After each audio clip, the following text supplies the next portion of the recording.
కమిషన్లు కొట్టు, pending amount పట్టు. ఇదేదో మండల కార్యాలయంలో జరిగే చిల్లర దందా అనుకుంటారేమో. తెలంగాణ సచివాలయంలోని ఆర్థిక శాఖలో ఏడాది కాలంగా విచ్చలవిడిగా జరుగుతున్న కమిషనర్ల కహాని. కాంట్రాక్టర్ల ఆందోళనతో ప్రతిపక్షాలు వేస్తున్న సెటైర్ ఇది.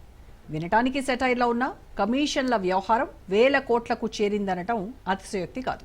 ఏడాది కాలంలో 10,000 కోట్ల రూపాయల పెండింగ్ బిల్లుల అమౌంట్ క్లియర్ చేస్తే ఇందులో 10% కమిషన్లు తీసుకున్నారని రేవంత్ సర్కార్పై ప్రతిపక్షాలు చేసే ఆరోపణ.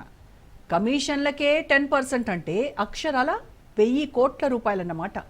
ఆర్థిక శాఖ నుంచి ఏకంగా 1,000 కోట్ల రూపాయలు అక్రమంగా సంపాదించారనే వ్యవహారం అటు తిరిగి ఇటు తిరిగి చివరకు ఆ శాఖను నిర్వహిస్తున్న డిప్యూటీ సీఎం భట్టి మెడకు చుట్టుకుంది. కమిషన్ల కహాని విక్రమార్కుడికి తలనొప్పిగా మారింది. అసెంబ్లీ బడ్జెట్ సమావేశాలు మొదలు కావడంతో కమిషన్ ఎపిసోడ్తో రేవంత్ సర్కార్ను కార్నర్ చేసేందుకు బీఆర్ఎస్ బీజేపీ ఎమ్మెల్యేలు సిద్ధమవుతున్నారు. 1,000 కోట్ల కమిషన్లు కొట్టేశారంటూ వస్తున్న ఆరోపణలతో అసెంబ్లీ సమావేశాలు అట్టుడికిపోనున్నాయి.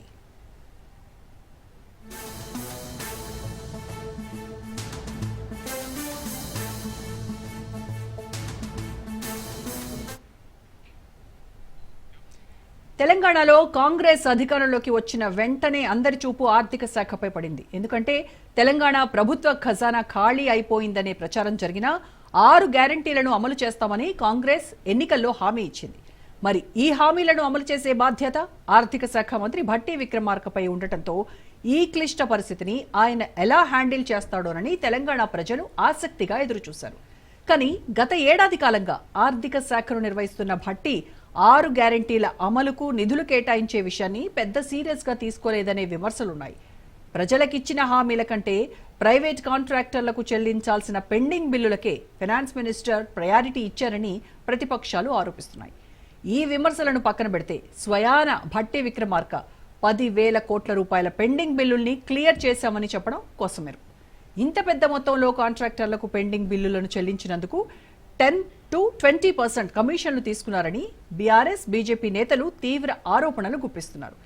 ఈ మొత్తం కమిషన్ల వివాదంలో ఆర్థిక మంత్రి భట్టి కేంద్ర బిందువుగా మారటంతో రేవంత్ సర్కార్ డిఫెన్స్ లో పడే పరిస్థితి తలెత్తింది.